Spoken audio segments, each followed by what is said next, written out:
The warm and fuzzy tales of the Jets' rebuild won't mean much unless the powers that be find a franchise quarterback soon. The answer to general manager Mike McCannion's prayers might be the guy with the weirdest resume, young winner with NFL playoff experience, who hasn't taken a single snap in nearly 16 months.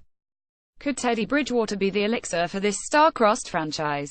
For all the chatter about breaking the bank for impending free agent Kirk Cousins, a sucking for some insert corny slogan for hyped college quarterback hip, perhaps signing Bridgewater would be a wise middle ground for an organization remaking its roster. They've tried a couple old band-aids. How about a young band-aid that might actually stick? Mel Evansap Bridgewater, who turned 25 last month, has taken a backseat to Case Keenum as the Vikings close in on a playoff spot.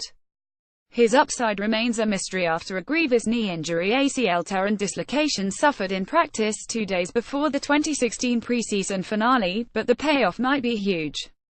The Jets could conceivably sign Bridgewater, who hasn't played since coming off the physically unable to perform list last month, to a reasonable multi-year deal, $68 million a year with an escape hatch after 2 years.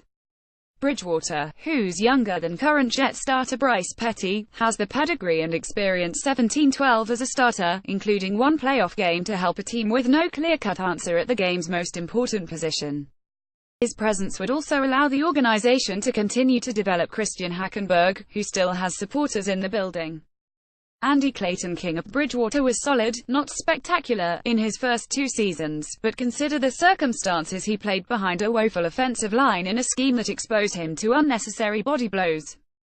The Vikings leaned heavily on Adrian Peterson in 2015, but Bridgewater was still sacked on a ridiculous 9% of his dropbacks 83 times in 30 games in Norv Turner's offense that called for plenty of play action and deep drops.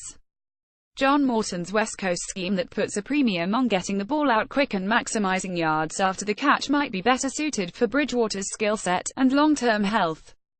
The Jets, of course, will need to make offensive line upgrades in the offseason if they don't want Minnesota's former first-rounder to get snapped in half. These Jets find themselves in a signal caller predicament thanks, in part, to a cruel joke by the football gods. Bill Kostrownapp, who would have predicted that a couple of journeyman Ryan Fitzpatrick and Josh McCown would each have career years in the first 3 years of this Jets regime.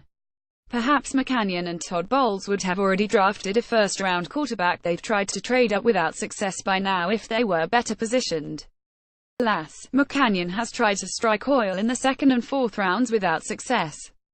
Petty will get a final audition starting Sunday against the Saints, but team decision-makers believe backup is his ceiling. Hackenberg is a work in progress that has some support in the building. I'm still in the Norris get no biscuit camp that believes making an aggressive play for Sam Darnold, Josh Rosen or Josh Allen could transform the franchise for the next decade, but the Jets might not be willing to bypass a starter in free agency. Bridgewater, who has 32 career touchdowns, 28 passing and 12 interceptions with a 64.9 completion rate and 84.0 passer rating, would be a relatively low-risk, high-reward option for a team that desperately needs to solve their most maddening problem. It might just work. I've heard worse ideas.